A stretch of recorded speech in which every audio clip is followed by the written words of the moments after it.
2 mai 1945, le drapeau rouge de l'armée soviétique flotte sur Berlin.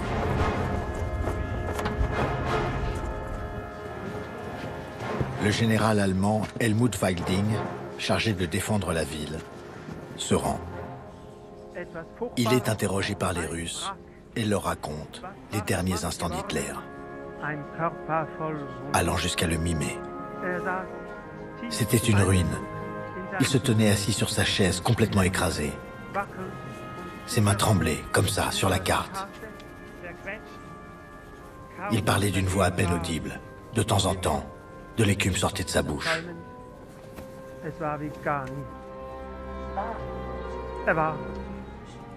C'était un homme fini. Un an plus tôt, au début 1944, dans son chalet, le Berghof, Hitler peine à retrouver le repos. Sa compagne, Eva Braun, continue à le filmer. On la voit ici, à droite en bas, en reflet, avec sa caméra. Elle dira « Je lui ai reproché de se tenir si voûté. Il m'a répondu « C'est parce que je traîne avec moi un sac entier plein de soucis. » Pour Hitler, au premier rang de la menace, il y a l'armée rouge et le maréchal Zhukov. Les Allemands ne s'attendaient pas aux immenses défaites qu'ils ont essuyées en Ukraine.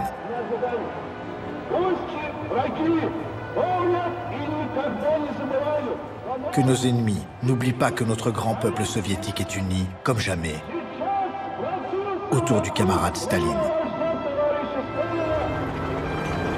Alors commence le crépuscule d'Hitler.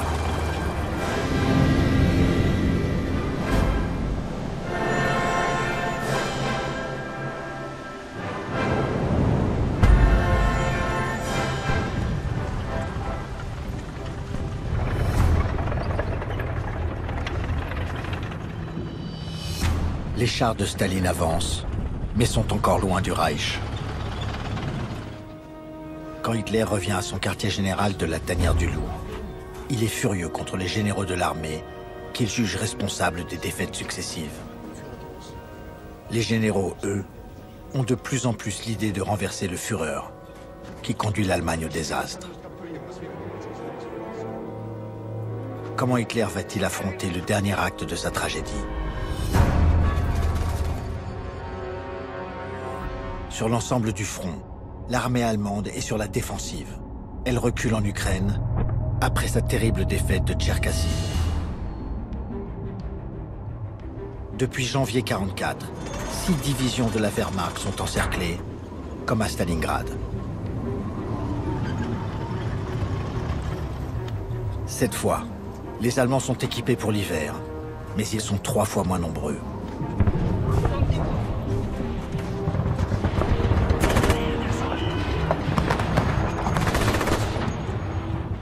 Toutes les tentatives désespérées pour leur porter secours échouent dans la boue, dans la neige, dans le froid.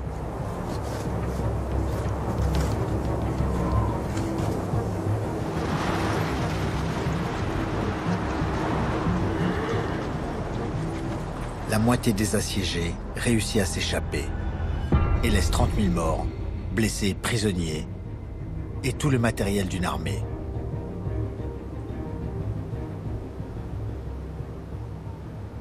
Mais la propagande allemande transforme cette défaite en victoire. Hitler se fait filmer alors avec un rescapé de cette bataille de Tcherkassy, l'officier SS belge Léon de Grelle, qui doit participer à une grande campagne de recrutement de SS en Belgique pour lutter contre les francs-tireurs russes.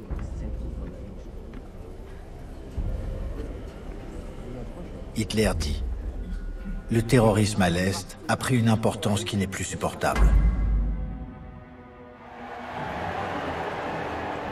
Hitler fait organiser un retour triomphal de Grelle en Belgique. Et il est suivi par l'enrôlement de milliers de volontaires. Les nazis manquent d'hommes et cette armée recrutée dans l'urgence dans toute l'Europe au nom de la croisade contre le bolchevisme n'a plus la même valeur combative ni les critères de la race aryenne, tels que les a définis le chef des SS, Heinrich Himmler.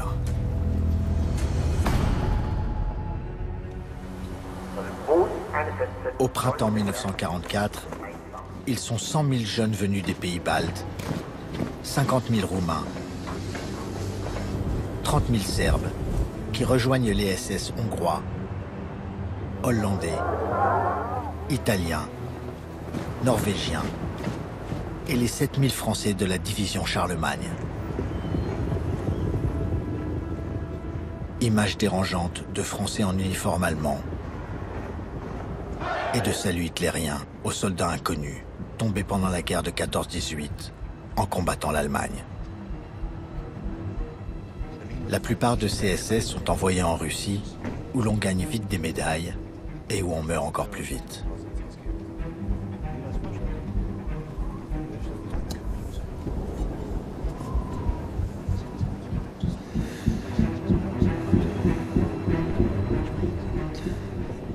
Ils luttent contre les francs-tireurs de la résistance russe.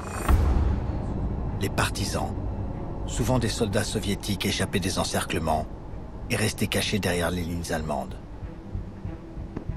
Mais les SS ont beau ratisser les forêts, détruire les villages, quelle que soit leur brutalité et la cruauté de leur répression, ils n'arrivent pas à endiguer la guérilla soviétique qui s'étend, paralysant les communications.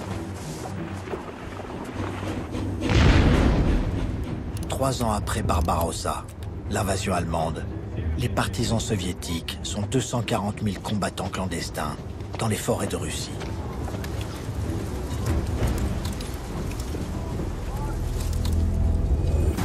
L'offensive soviétique, tonnerre de janvier, a libéré Leningrad, assiégé depuis 1941. L'armée rouge avance vers les pays baltes. Hitler cherche à l'arrêter en construisant une ligne de blocos à l'est. À l'ouest, il a fait bâtir le mur de l'Atlantique pour parer à un débarquement allié. Les canons, les fortifications, les armées demandent des millions de tonnes d'acier, de manganèse, de charbon, de blé. Hitler ne veut plus de recul et fait un exemple. Le maréchal Erich von Manstein, l'un des plus grands chefs de guerre du Reich, est coupable aux yeux d'Hitler d'avoir abandonné des territoires jugés indispensables à l'économie de l'Allemagne. Hitler le relève de son commandement. Il veut être obéi aveuglément. Il redevient le chef, le Führer. Le 20 avril 1944, les services de propagande sont mobilisés sur l'autoroute de Munich pour marquer son 55e anniversaire et montrer un nouveau matériel ultramoderne. Et pour tous les chefs nazis qui viennent servilement le féliciter, il dit « Je sais ce que je veux, je vais me battre ».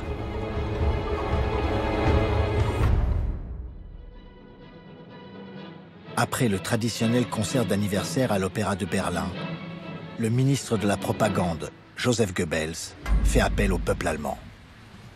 Nous nous sommes consacrés pendant toute une année à l'œuvre du Führer, par notre diligence et notre bravoure. Nous voulons lui être reconnaissants, le jour de son anniversaire, avec des mots qui viennent du plus profond de notre cœur. Il doit savoir à chaque heure qu'il peut compter sur son peuple. Même dans ce combat à mort, il est et restera ce qu'il a toujours été pour nous, notre Hitler.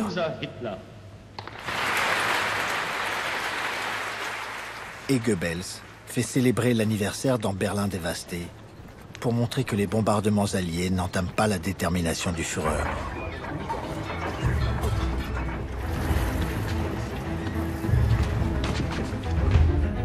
Les jeunesses hitlériennes doivent couvrir les ruines de croix gammées et de slogans comme « Nos murs sont brisés, pas nos cœurs ».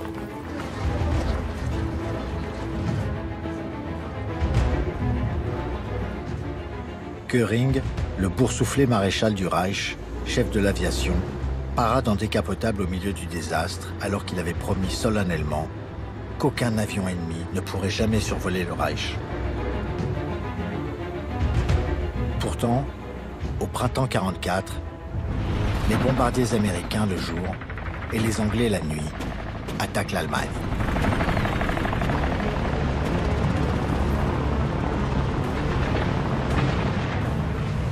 Leurs pertes sont terribles. Près de 50 bombardiers abattus à chaque raid, avec 10 hommes d'équipage, comme ce Boeing B-17, touché à mort. Pendant toute la guerre, 100 000 aviateurs alliés sont tués. Quand ils ont la chance de sauter en parachute, la propagande les montre avec insistance.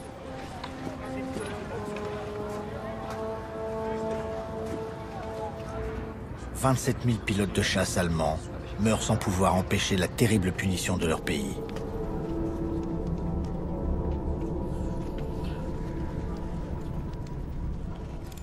Hitler, dans son chalet, semble dans un état d'hébétude.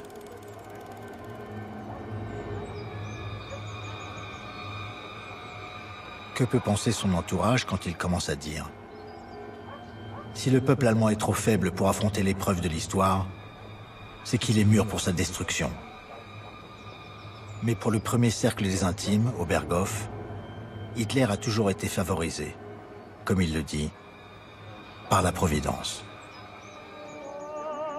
Tous savourent le présent et leur statut de privilégié, même si Hitler prolonge ses monologues assommants jusqu'à 2 heures du matin.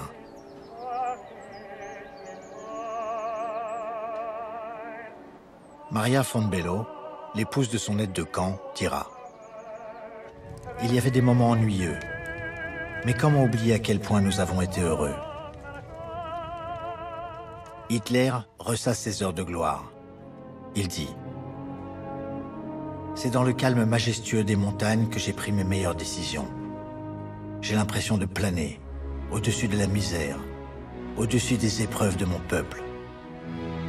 C'est là que je peux faire éclore les conceptions géniales qui bouleversent le monde, qui dépassent les limites humaines. »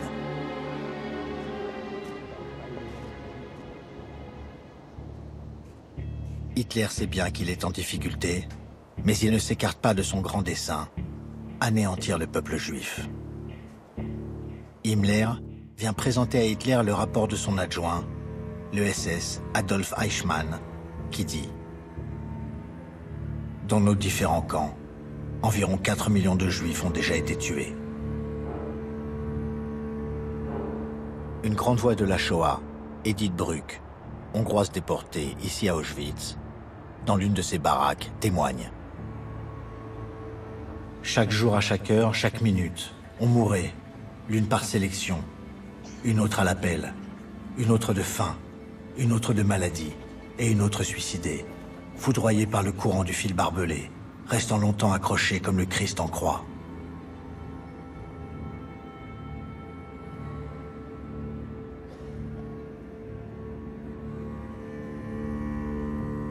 L'une des secrétaires, Christa Schröder, écrit « Hitler trouvait normal que les cendres des déportés brûlés dans les fours crématoires servent d'engrais au potager des SS. »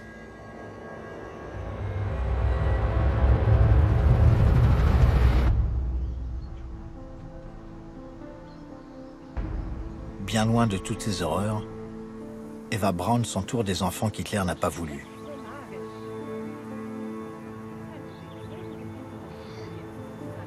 Mais soucieuse de plaire à son Führer, elle s'impose une activité sportive, un régime alimentaire et des purgatifs qui la rendent malade et qui alarment Hitler. Christa Schröder écrit « Il lui caressait interminablement le bras en lui disant « Mon petit lapin ». Il a une passion pour le cinéma, alors elle veut ressembler aux stars des films et des spectacles destinés à relever le moral des Allemands, qui se rendent dans les salles encore debout, entre 2 alertes.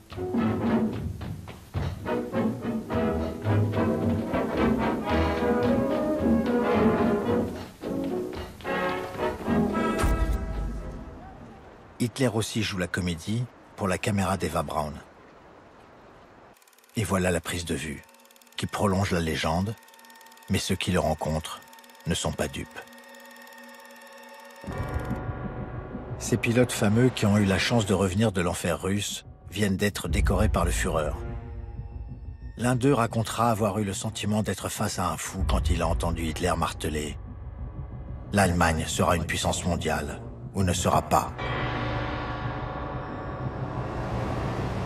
Mais le 22 avril 1944, alors qu'il rencontre Mussolini, Hitler se montre plus pessimiste.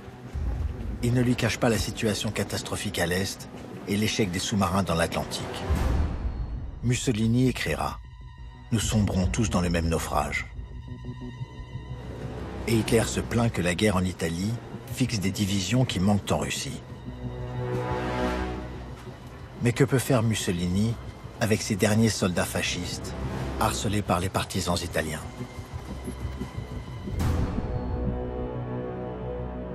Après leur débarquement au sud de l'Italie, les Alliés sont arrêtés par les Allemands, solidement retranchés autour du mont Cassin. Ce piton rocheux, surmonté d'un monastère, a d'abord été pulvérisé par l'aviation alliée.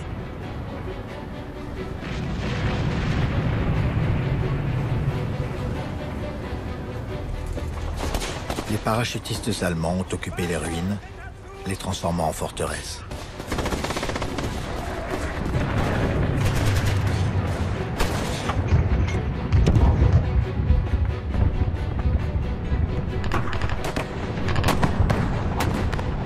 Il faut 5 mois aux soldats alliés pour prendre le mont Cassin, aidés par les soldats du corps expéditionnaire français qui ont percé la ligne de défense allemande.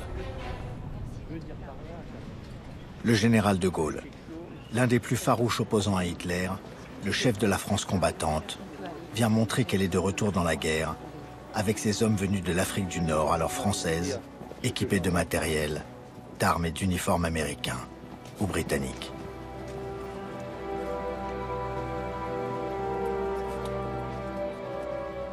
De Gaulle remet la plus haute décoration, la médaille militaire, au futur président de l'Algérie indépendante, Ahmed Ben Bella, alors sergent-chef, pour avoir sauvé sous le feu ennemi son officier blessé. Le général de Gaulle lui dit « Et maintenant, vous allez libérer la France ».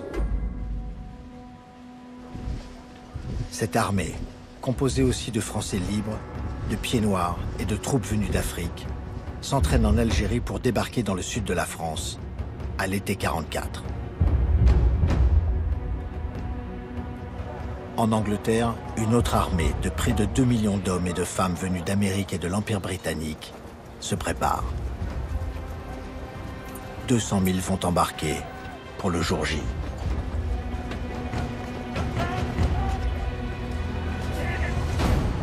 Que c'est Hitler? Il a confiance.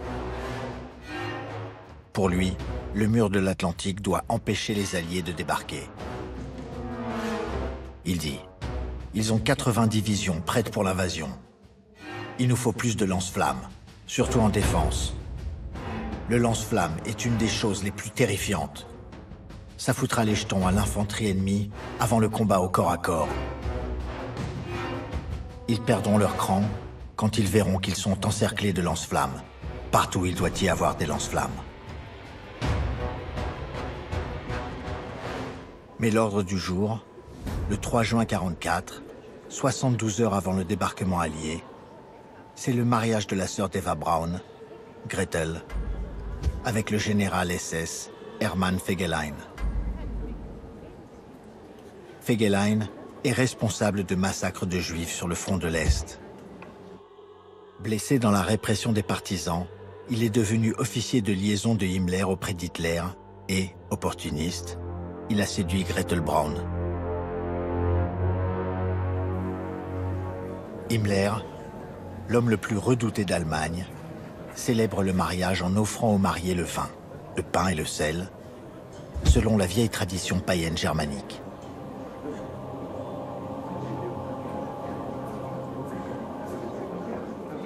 Cette union est souhaitée par Himmler, qui peut ainsi surveiller Hitler intimement. Pour Eva Braun aussi, ce mariage est le bienvenu, car c'est un peu le sien. elle qui rêve de devenir Madame Hitler. Puis c'est la fête en haut de la montagne qui domine la vallée de Berchtesgaden, à quelques kilomètres du Berghof. Il faut monter par une route privée, passer sous 6 tunnels, pour arriver au pied de la résidence d'altitude d'Hitler, le Nid d'Aigle. Pour le construire, 3500 tailleurs de pierre réputés, surtout italiens, ont souffert pendant 2 ans. Cette prouesse a coûté l'équivalent de 150 millions d'euros. Pour les derniers 400 mètres, il faut prendre un ascenseur, foré dans la roche, dont la vitesse donne des palpitations à Hitler. Fier, il y vient peu, juste pour impressionner les chefs d'État en visite. Quand Hitler n'est pas là, Eva Braun et Gretel montent au Nid d'Aigle avec leurs amis pour fumer et prendre le soleil, tout ce qui est interdit habituellement par le Führer, qui n'apprécie pas le bronzage.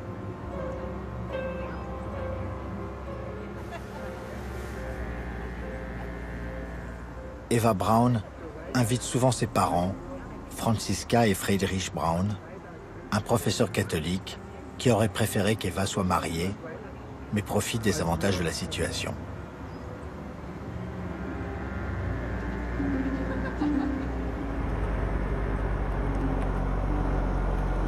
Ce jour-là, le 3 juin 1944, c'est Gretel la reine. Témoin à son mariage, Himmler est aux petits soins avec elle.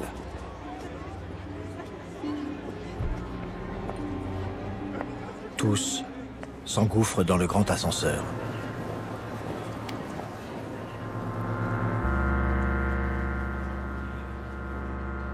Ces gens ont-ils conscience que leur monde va disparaître? Que c'est la dernière fête? Hitler est resté au Berghof.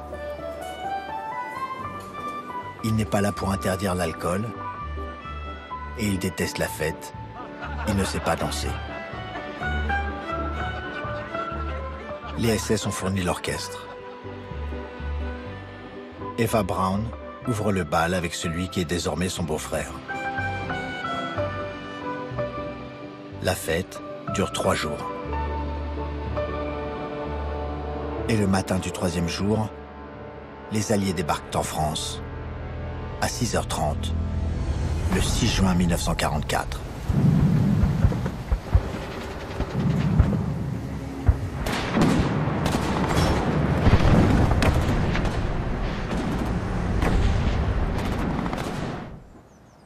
Hitler, comme à son habitude, s'est couché très tard et personne n'ose le réveiller pour lui annoncer cette nouvelle capitale. Ce 6 juin 1944, Hitler émerge en fin de matinée. C'est l'effervescence. Göring lui montre aussitôt ce qu'il appelle l'invasion. Le débarquement en Normandie. Le chef d'état-major, le général Jodl, se fait plus précis pour indiquer les zones où les combats font rage. 5 plages, entre Caen et Cherbourg. Hitler est persuadé que c'est une diversion, que le vrai débarquement aura lieu dans le Pas-de-Calais, où il maintient ses forces. Il est confiant. Il dit « Les nouvelles ne pourraient pas être meilleures. Tant qu'ils étaient en Angleterre, on ne pouvait pas les attraper. Désormais, on les a enfin à portée de main. » La même vantardise hitlérienne apparaît dans les Deutsche Wochenschau, les actualités allemandes. Le commentaire dit « Une date qui restera dans l'histoire. Sous la pression de Moscou, les Britanniques et les Américains ont commencé l'invasion que nous attendions depuis longtemps. Ils trouvent l'Allemagne sur le qui-vive. C'est l'heure des navires de guerre britanniques. Le combat entre les batteries côtières et l'artillerie navale est en cours. Les bateaux de débarquement et leurs équipages ont été rapidement détruits ou capturés.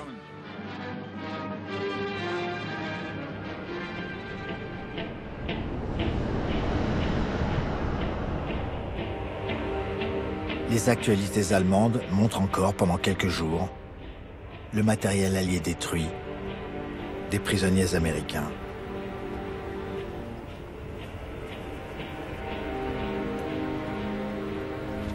Les ruines de la Normandie et le malheur du peuple français.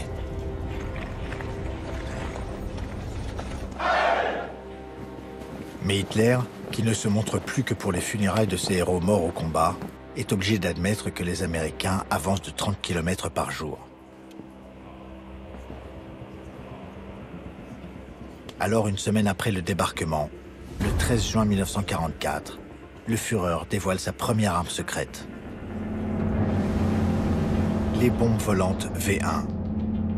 Un petit avion sans pilote qui transporte 800 kg d'explosifs depuis le Pas-de-Calais sur Londres, en faisant des dégâts considérables.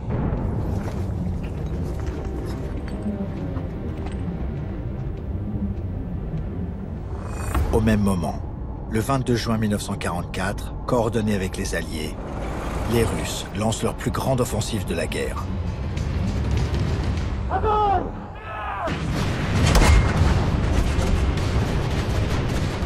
24 000 canons, une concentration d'artillerie jamais vue, pulvérise les lignes allemandes.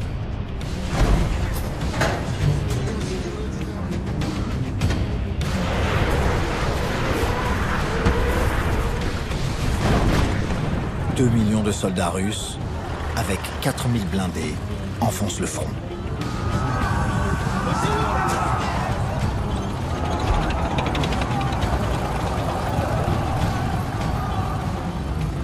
Hitler donne alors un nouvel ordre de terre brûlée. Il dit « Il faut une destruction de tout le matériel de chemin de fer, de toutes les locomotives, de toutes les pompes, de tout. » Et Hitler ajoute « Voilà ce qui peut nous donner du temps, entraver de façon énorme les opérations de l'adversaire. »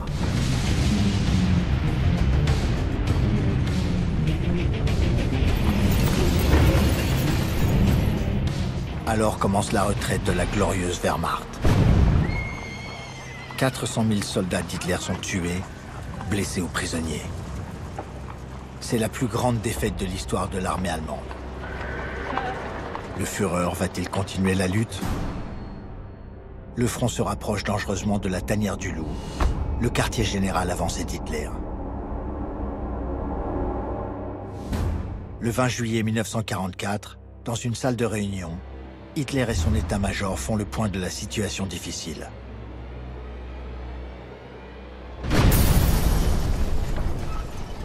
Une bombe explose.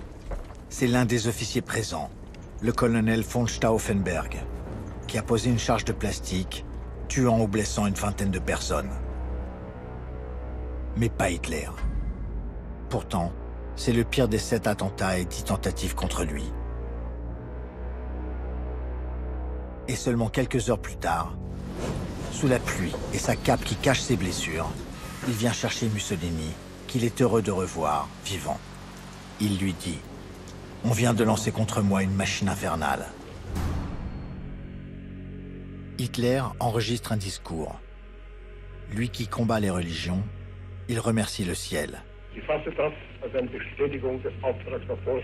Je suis indemne. Je prends cela comme une confirmation du mandat de la Providence pour poursuivre le but de ma vie, comme je l'ai toujours fait. » Mussolini était venu demander plus d'aide militaire à Hitler, qu'il appelle « mon vieux compagnon ». C'est leur 17e rencontre et la dernière. Hitler se fait filmer ensuite avec les blessés. Il est lui-même très choqué. Il a les tympans crevés. Et l'examen radiologique montre du sang dans les oreilles. Il ne peut pas se servir de son bras droit. Il a de violentes coliques. Il a la jaunisse, que le docteur Morel diagnostique comme un reflux de la bile par spasme à motif psychologique. Les conjurés sont jugés dans un simulacre de procès. Hitler dit Enfin, je tiens les salauds qui sabotaient mon travail depuis des années. Maintenant, je sais pourquoi mes grands projets pour la Russie ont échoué. Sans ces traîtres, il y a longtemps que nous aurions gagné.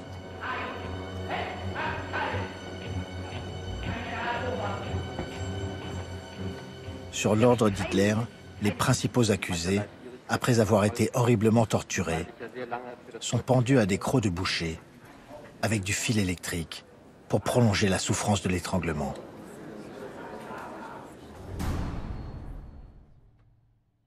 Fin août 1944, Hitler visionne ses actualités, le général de Gaulle, dans Paris libéré.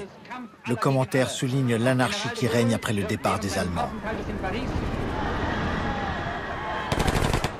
Hitler avait donné l'ordre de détruire la ville. Il est hors de lui.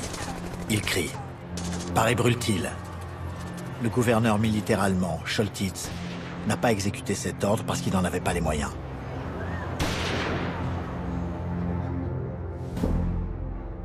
En septembre 1944, Hitler s'enferme dans les blocos gigantesques qu'il a fait construire dans tous ses quartiers généraux, comme ici, à la Tanière du Loup. Sa secrétaire, Christa Schroeder, écrira « Dans l'atmosphère lourde de cette pièce, son imagination se développait comme une plante vénéneuse, avec la conviction qu'il pouvait encore gagner la guerre. » Et Hitler imagine pendant l'automne une offensive à l'ouest. Ses généraux préféreraient utiliser leur dernière force pour se défendre à l'est contre les Russes. Mais qui oserait encore contester le Führer? L'objectif d'Hitler est de prendre le port d'Anvers et de couper les forces anglaises au nord et les forces américaines au sud, en traversant la forêt des Ardennes, comme en 1940, ce qui lui avait donné la victoire sur la France. Pour retrouver l'esprit de cette victoire, Hitler, le 20 novembre 1944, va prendre de la hauteur au Nid d'Aigle. C'est le crépuscule des dieux du Troisième Reich, qui se bat sur 5 fronts, le monde entier ligué contre lui. L'entourage du Führer, impuissant, assiste à son délabrement nerveux, mais toujours avec confiance, comme une secrétaire qui écrira « Il était possédé par cette conviction que la volonté seule suffit à tout obtenir. » Le 16 décembre 1944, Hitler lance ses dernières divisions blindées en état de combattre. Leurs équipages sont de plus en plus jeunes. C'est l'offensive de la dernière chance, menée par des fidèles comme le général SS Sepp Dietrich, qui est très sceptique. Il dit « J'ai eu 4 jours pour préparer l'offensive, au lieu de 4 semaines. Et le terrain choisi est le pire pour les chars. »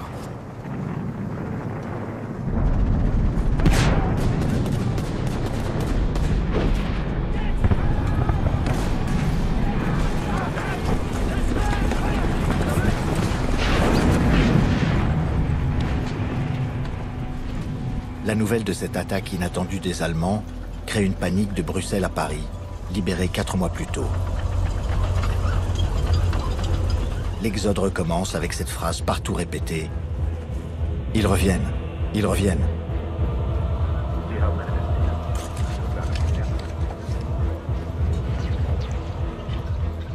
Les Allemands avancent rapidement en Belgique et font de nombreux prisonniers américains qui pensaient que la guerre était gagnée et préparaient les fêtes de fin d'année.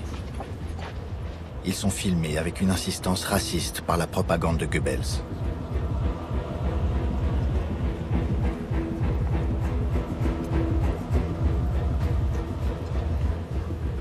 À Malmedy, le lendemain de l'attaque, 84 prisonniers américains sont fusillés par des SS qui ont déjà commis des crimes sur le front de l'Est.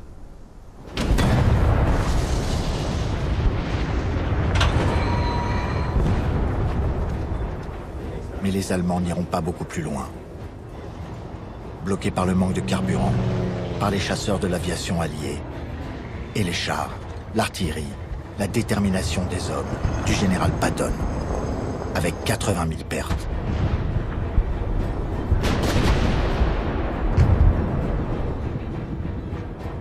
Le 28 décembre, après seulement une dizaine de jours de combat, Hitler se rend à l'évidence.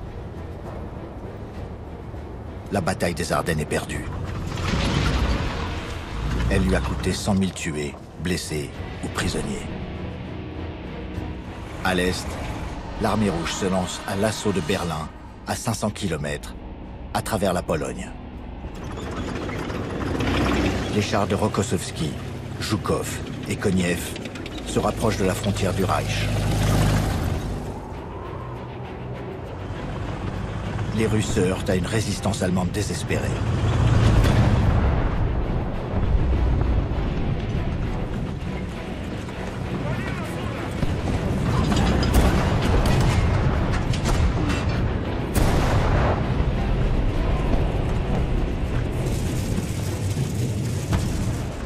Les femmes sont les premières victimes de la brutalité des hommes. Combien d'Allemandes ont été violées par les Russes? 2 millions ont osé le raconter. 250 000 se sont suicidés.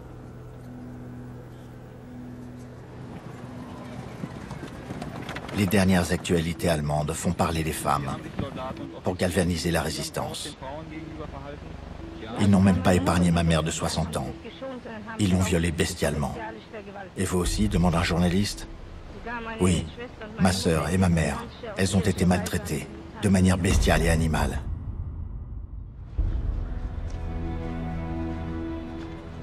Les Russes, depuis le début de leur offensive, libèrent les camps de la mort nazie. Des enfants ont réussi à survivre à l'intérieur de ce camp, dans une cage souterraine.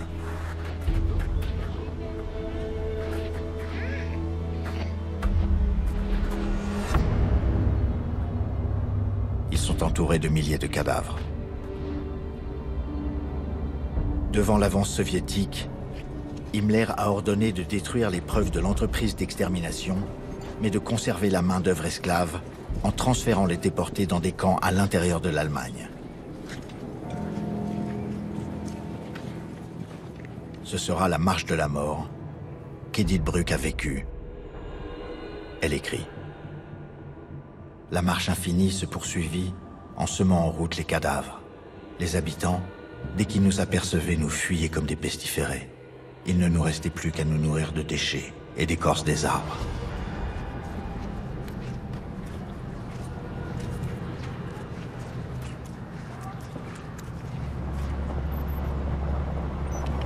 Le 16 janvier 1945, Hitler retourne à Berlin. Le spectacle qu'il voit est indescriptible.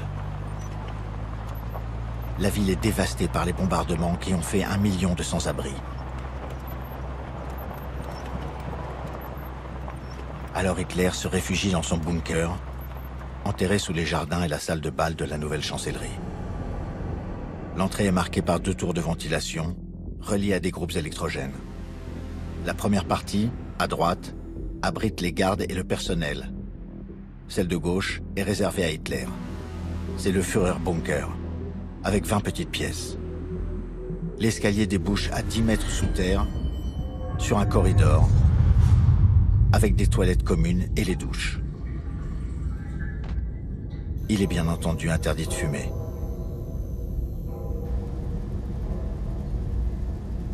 Viennent ensuite une cuisine, des pièces de stockage des vivres et des armes, des logements pour les gardes, avec partout de l'oxygène de secours.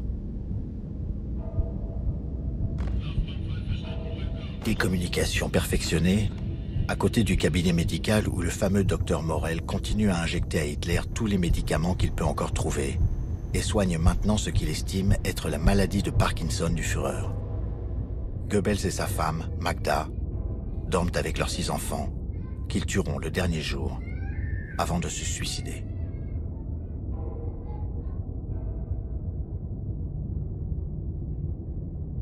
Un couloir est destiné aux généraux et aux dignitaires qui attendent pour entrer dans une étroite salle de réunion où Hitler manœuvre des divisions fantômes et des armées mortes.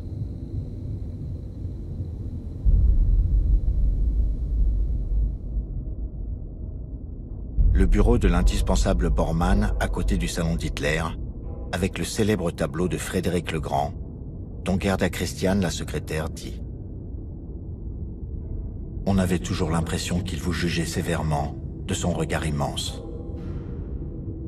Hitler l'a fait poser là, comme exemple historique, parce qu'il a sauvé la Prusse au dernier moment. » Et la chambre d'Hitler, où dort à côté de lui sa chienne Blondie, avec une petite statuette d'Eva Braun, qui ne le rejoindra qu'au mois d'avril.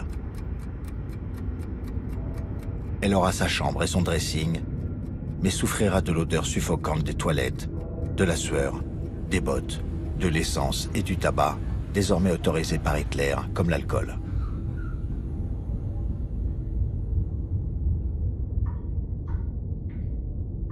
Juste à côté, le dortoir des secrétaires qui doivent être à la disposition du Führer nuit et jour, alors que les bombardements sont durement ressentis, même sous la terre. Une de ses secrétaires, Traudel Junge, écrit « Chaque fois qu'une bombe tombait, le bunker bougeait, la lumière électrique vacillait. La voix d'Hitler s'élevait, il disait « Cette fois-ci, la bombe aurait pu nous toucher. » Son visage était livide, ses traits tendus. Hitler avait peur. Début mars 1945, les Alliés franchissent le Rhin et les Russes l'Oder. Berlin est de plus en plus menacée. Pour défendre la capitale du Reich, comme les jeunes sont morts, les nazis organisent une levée en masse des plus âgés et des adolescents. Ils l'appellent la Volkssturm, la tempête du peuple.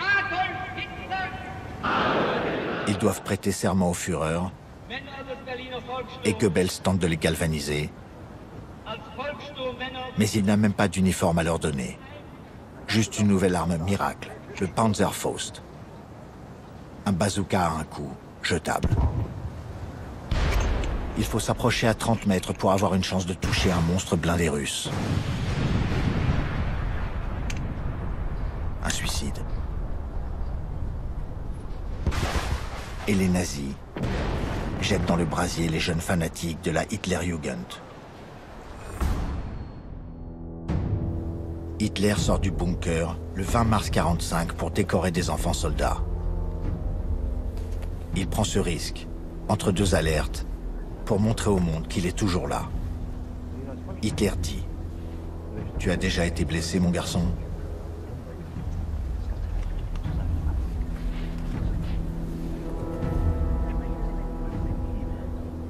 Dans le montage pour les actualités, cette prise de vue où sa main tremble est coupée.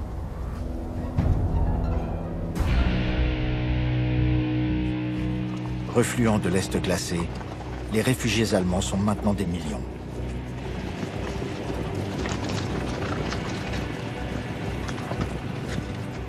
Les dernières résistances allemandes tiennent encore, jour après jour.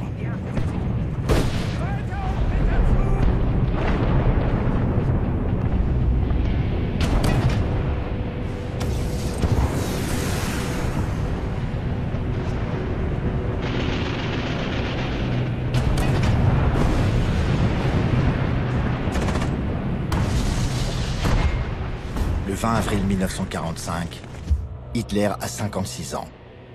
Malgré le danger, il remonte dans la chancellerie, où quelques fidèles viennent l'exhorter à quitter la ville pendant qu'il est encore temps. Il répond « Je ne quitterai jamais Berlin. Jamais. La fin est là. Je ne peux pas aller plus loin. Il ne me reste plus que la mort. »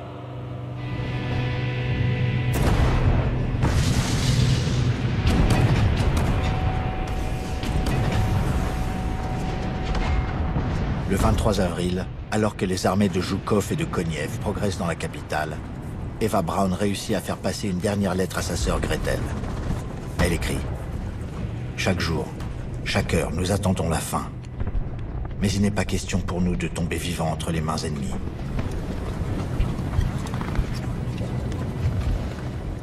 Mais où Hitler pourrait-il se cacher? Ses refuges dans la montagne disparaissent le 25 avril, sous les bombes des avions alliés. Le Berghof, le cher Berghof du Führer n'est plus que ruine. La Grande Baie, d'où il dominait le monde, est aux mains des Américains.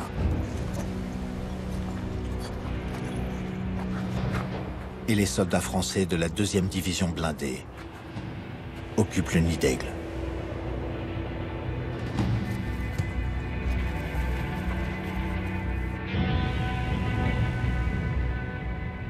Toujours le 25 avril, coup de grâce pour Hitler. Russes et Américains font leur jonction. C'est la fête pour les correspondants de guerre comme l'envoyé spécial du magazine de mode américain Vogue, Lee Miller, bouleversé par les femmes soldats soviétiques.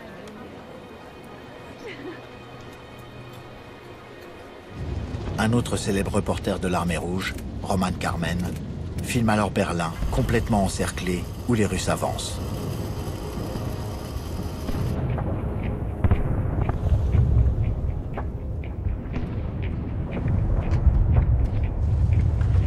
Le compte à rebours continue de tourner, inexorable. Le 28 avril 1945, Hitler apprend la mort violente de son ami Mussolini en Italie du Nord. Il a été exécuté par les partisans, son corps piétiné par la foule et pendu par les pieds. Hitler dit « Je ne veux pas tomber entre les mains de l'ennemi, mort ou vivant. Après ma mort, mon corps devra être brûlé et rester à jamais caché. »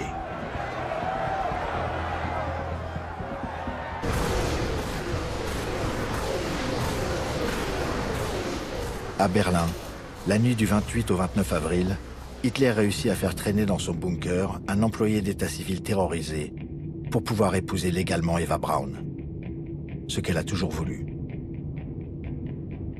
Dans une rare accalmie des tirs, le 29 avril 1945, Hitler sort du bunker quelques instants. Il vient d'apprendre que celui qu'il considérait comme le plus proche de lui, Himmler, tente de négocier avec les Alliés. Il a peur qu'Himmler puisse chercher à le livrer vivant comme monnaie d'échange et s'en prend à son représentant, le général SS Hermann Fegelein, qu'il avait marié un an plus tôt à Gretel Braun. Il le fait fusiller. Hitler a encore ce pouvoir, alors que les Russes sont à 100 mètres du bunker. Hitler se méfie du cyanure que Himmler lui a donné. Il peut être inefficace. Il l'essaye sur sa chienne Blondie, qu'il fait enterrer dans un trou d'obus. Puis à 2 heures du matin, il dicte à sa secrétaire Traudl Junge son testament où il proclame « Je meurs d'un cœur joyeux. J'engage les dirigeants à continuer le combat contre la juiverie internationale. »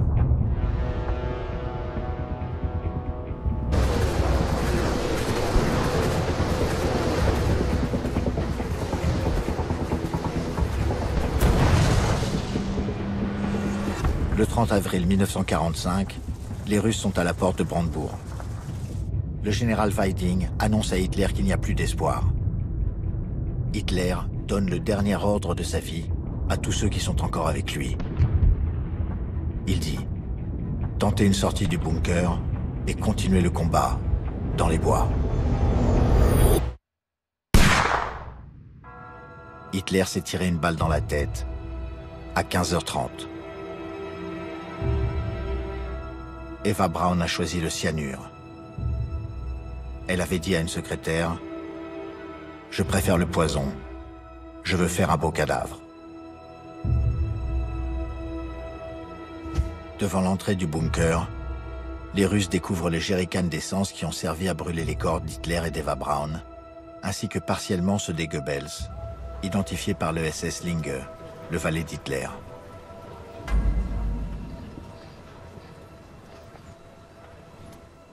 Il n'y avait plus assez d'essence pour leurs 6 enfants, qu'ils ont assassinés.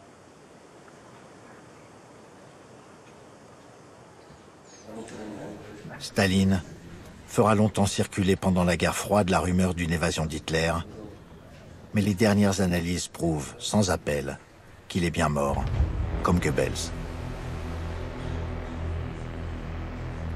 Les Russes descendent dans le bunker, saccagés, avant leur fuite par les gardes SS. Hitler avait dit « Tout doit être brûlé immédiatement. Tout ce qui est dans mes armoires en acier. Il faut tout détruire, vous m'entendez? Tout. Le 1er mai 1945, la radio allemande diffuse ce communiqué. Notre Führer, Adolf Hitler, est tombé en combattant jusqu'à son dernier souffle contre le bolchevisme. Une nouvelle mission pour les enfants du Reich.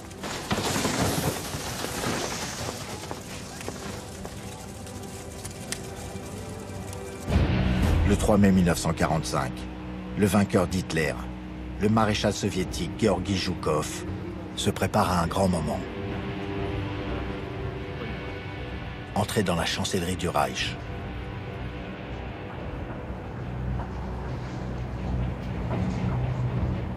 Dans le bureau d'Hitler, il découvre le globe terrestre que Chaplin avait parodié dans son film « Le dictateur ». Hitler, lui, a fait 60 millions de morts. Que sont devenus les complices d'Hitler, comme les bourreaux de Babi Yar ou de Smolensk, condamnés à mort par pendaison? Comme Himmler, le chef des SS, suicidé. Göring, chef de l'aviation, suicidé pour ne pas être pendu au procès de Nuremberg.